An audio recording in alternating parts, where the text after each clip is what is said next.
Vous savez probablement qu'il existe une application ChatGPT, mais est-ce que vous en connaissez son utilité? Peut-être que vous ne l'avez pas téléchargée parce que vous vous demandez concrètement à quoi ça servirait. Eh bien moi je vous réponds tout simplement qu'il y a beaucoup de fonctionnalités, voire presque toutes les fonctionnalités qu'on a directement sur le web, disponibles sur un smartphone. Que ce soit un iOS ou un Android, vous allez voir qu'on peut télécharger une application proposée par OpenAI qui en plus de cela récemment a été mise à jour. Alors c'est pour ça que je vous en fais une vidéo, comment télécharger la bonne application ChatGPT et ne pas télécharger un virus. Et dans cette vidéo je vais vous expliquer très concrètement ce que vous pourrez faire avec cette application tout en vous présentant les fonctionnalités accessibles sur mobile. Bonjour à tous, c'est Julien, j'espère que vous allez bien et dans cette vidéo comme vous l'aurez compris je vais vous montrer comment installer l'application ChatGPT, à quoi elle sert et également toutes les fonctionnalités qu'on retrouvera dessus. Une vidéo qui m'a été demandée, alors je vous la fais et j'espère qu'elle vous sera utile. Et si c'est pas déjà fait, je vous invite à vous abonner à ma chaîne YouTube en cliquant sur le bouton s'abonner. Et ce genre d'infos pratiques, j'en partage tous les jours dans ma newsletter concernant l'intelligence artificielle, dans laquelle j'envoie un email par jour à 18h15. Alors, n'hésitez pas à nous rejoindre, ça se trouve en description. Enfin bref, nous on est parti tout simplement pour télécharger l'application ChatGPT.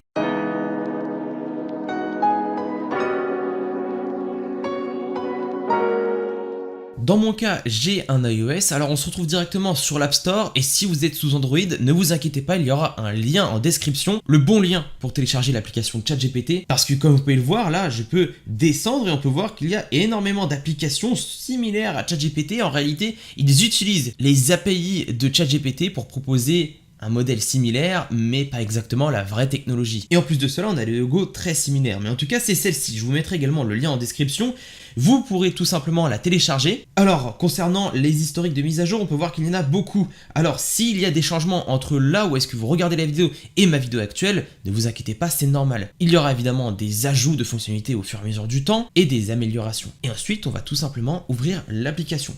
Alors, ensuite, on devra se connecter. Peut-être que vous avez utilisé votre compte Google ou un email. Dans tous les cas, sachez que si vous avez payé un abonnement avec un email, utilisez le même email de connexion pour pouvoir avoir toutes les fonctionnalités. Et attention, si dans cette vidéo, vous me voyez utiliser une fonctionnalité que vous aimeriez avoir mais que vous n'avez pas, vous n'avez sans doute pas l'abonnement ChatGPT à 24$ par mois que j'utilise pour faire cette vidéo. En tout cas, sachez que même gratuitement, vous pourrez avoir l'application et bénéficier de toutes les fonctionnalités gratuites que propose ChatGPT. Je suis donc connecté, on nous annonce quelques fonctionnalités que je vais évidemment vous expliquer. En tout cas, on peut voir qu'on est directement sur l'interface et il y a pas mal de petites choses à savoir. Alors, on a tout simplement les deux modèles de langage principaux, GPT 3.5 qui est très rapide et GPT 4 qui est créatif et très performant. Donc, on pourra switcher directement en cliquant ici et on peut voir que sur GPT 4, on a directement quelques fonctionnalités. On a la recherche web grâce à Bing et également DALL-E 3. En bas à gauche, on peut voir qu'on peut ouvrir un appareil photo pour ensuite prendre des photos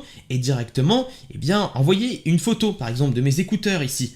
Voilà, on a pas mal de choses, on peut aussi accéder directement à sa galerie photo en appuyant sur l'icône photo et également pareil pour les fichiers. On pourra envoyer que des images par contre, et là on peut voir que si j'entre un prompt, on va avoir une réponse tout à fait claire et comme sur le web tout simplement, une petite vibration à chaque fois que ChatGPT écrit.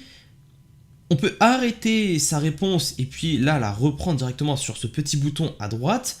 Et une fois qu'on a fini notre conversation et qu'on veut l'enregistrer, 3 petits points et on peut renommer le chat ici. Voilà par exemple idée de business et également partager notre conversation.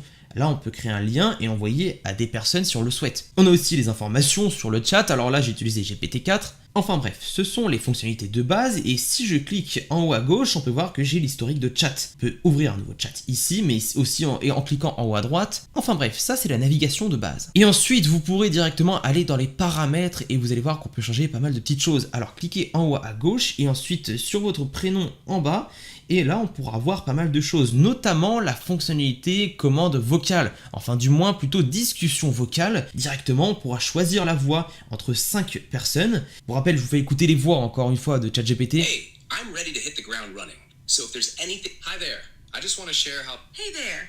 I've got a really great feeling about us. Et également, le langage principal.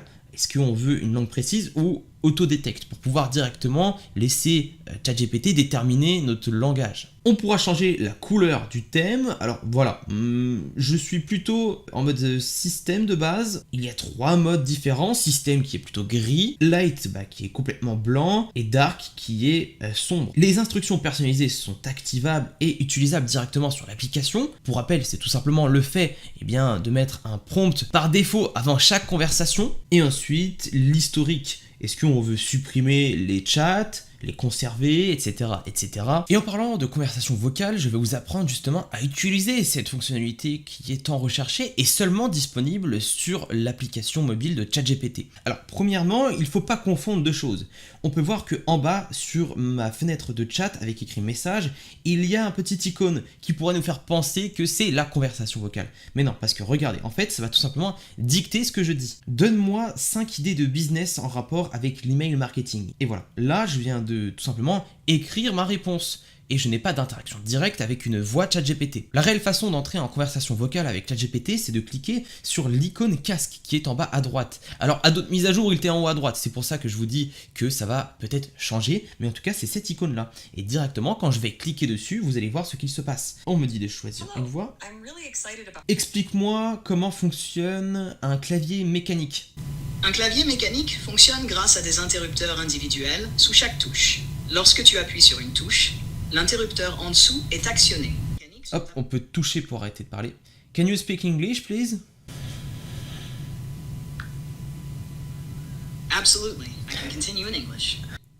Alors, vous avez vu que là, je viens d'arrêter la conversation en appuyant en bas à gauche. On peut directement lui faire arrêter de parler. Si sa réponse est beaucoup trop longue, on appuie une fois sur le bouton et ça va tout simplement nous redonner la parole. Ensuite, on a seulement à parler dans la langue qu'on souhaite parce que si on est en mode autodétecte, on va pouvoir switcher entre les langues. Ça, c'est intéressant si vous voulez apprendre une langue précise. Et ce que je veux vous montrer, c'est que chaque fois qu'on a utilisé directement la conversation vocale, vous pouvez voir qu'il y a une notification avec la note. Est-ce que je peux mettre oui, j'ai aimé ou non, je n'ai pas aimé? Ça aide les développeurs d'OpenAI à voir si c'est pertinent. Enfin bref, ce que je voulais vous dire, c'est que directement, on a le retour de tout ce qu'on a dit. Explique-moi le fonctionnement d'un clavier mécanique et ensuite on a directement ChatGPT qui nous a répondu. On peut voir qu'il y a des petits icônes pour nous dire que c'était une conversation vocale. Comme ça, vous pourrez vous remémorer et repasser dessus et vous dire « Ah oui, je ne me rappelle pas avoir écrit cela, je l'ai plutôt dit ». Et sachez que la conversation vocale est disponible aussi sous GPT 3.5. Alors ça va permettre d'avoir quelque chose de beaucoup plus rapide. Explique-moi comment je peux faire des cookies. Donne-moi les ingrédients et une recette très simple. Bien sûr. Voici une recette simple pour faire des cookies. Voici ce dont tu auras besoin. Là, ça va beaucoup plus vite. Vous pouvez voir que directement, arrivé sur le chat, on peut voir qu'il y a tout déjà décrit en quelques secondes. C'est ça qui est hallucinant. Et là, on va utiliser une fonctionnalité qui est intéressante, évidemment, pour l'application. C'est directement de prendre une photo et de demander ce qu'il voit. Donc là, j'importe ma photo. Que vois-tu ? Je vois un stylo à billes transparent avec des embouts bleus posés sur une surface qui semble être un bureau en bambou. C'est très fort, c'est exactement ça, c'est du bois de bambou. Et là, vous comprenez à quel point ça peut être utile. Si par exemple, vous voyez quelque chose, un modèle de voiture que vous ne connaissez pas ou une architecture qui vous intrigue, vous avez juste à dégainer votre téléphone, prendre une photo et vous pourrez avoir directement la réponse. Comme vous le feriez avec le réflexe de Google. Le réflexe de Google, c'est tout simplement aller chercher quelque chose sur Google, une information que vous n'avez pas, mais cette fois-ci avec ChatGPT. Une autre fonctionnalité qui est intéressante à prendre en compte, ce sont les recherches. Vous avez juste à aller sur GPT-4, cliquer directement sur le modèle de langage et ensuite cliquer sur Browse with Bing. Et là, vous pourrez directement chercher des choses sur Internet. Là, je lui dis, donne-moi l'actualité de l'intelligence artificielle aujourd'hui et on peut voir qu'il y a des recherches qui se font. Et voilà, là, ça cherche. Et ça fait pas mal de choses intéressantes. Et on peut voir qu'il y a des sources. Et c'est totalement vrai. Là, pour moi, qui fais des recherches sur l'IA tous les jours, je peux vous dire qu'il a la pointe. Et ça fait plaisir. Avec des sources qui sont citées. Par exemple, l'information sur Elon Musk qui a lancé son IA générative Grok. J'en ai déjà fait un email quelques heures après son annonce sur ma newsletter. Et j'ai juste à cliquer dessus pour ouvrir le lien et voir la source. On est sur la source et c'est très intéressant. Autre fonctionnalité qui est intéressante, c'est DALL-E. Alors ça, c'est plus créatif et récréatif, j'ai envie de vous dire, mais vous pouvez directement lui demander de faire, à tout hasard, un singe qui qui porte un maillot rouge. Et voilà, là on a directement 2 images. Et vous avez compris qu'on peut générer des images comme celle-ci, mais également grâce à la fonctionnalité de conversation vocale. J'ai récemment vu une voiture, c'était une voiture Mercedes qui était coupée, qui était très très belle, qui ressemblait aux voitures de mafieux. Alors génère-moi cette image d'une voiture noire de mafieux de chez Mercedes des années 1980. Et les petits bruits que vous entendez, c'est tout simplement DALL-E 3 qui est en train de générer l'image. Et voilà, là j'ai Voilà directement... des images de la voiture Mercedes noire dans le style mafieux des années 80. Merci beaucoup. You can check out the images in our conversation history. Et voilà, on a ce qu'il faut. Et ensuite, on peut exporter directement la photo, l'enregistrer, zoomer dessus, voilà. Et ça, c'est très intéressant. Ensuite, je peux cliquer sur l'image et directement, comme je vous ai montré, l'envoyer, l'enregistrer et faire ce que je veux avec. Sachez que chaque réponse que vous donnera ChatGPT, vous pouvez directement, hop, copier, sélectionner le texte, régénérer la réponse si vous n'êtes pas content et également marquer votre intérêt. Est-ce que vous trouvez que c'est une bonne réponse ou une mauvaise réponse? Il faut juste rester cliquer sur la réponse et vous pourrez faire cela. Voilà, j'espère que cette vidéo vous sera utile et que vous comprendrez l'utilité de l'application ChatGPT qui est tout simplement d'avoir l'intelligence artificielle la plus puissante du marché à l'heure actuelle directement dans sa poche. Avec la possibilité de faire interagir des images avec du texte avec des images et ma voix directement pour créer une image. Voilà, beaucoup de choses sont à voir, il manque peut-être les plugins par exemple, mais en tout cas on retrouve de plus en plus de fonctionnalités et ça fait très plaisir. Et si jamais vous êtes intéressé par l'intelligence artificielle et que vous voulez l'utiliser à profit dans votre activité digitale, je vous invite à aller voir en description, j'ai réalisé un e-book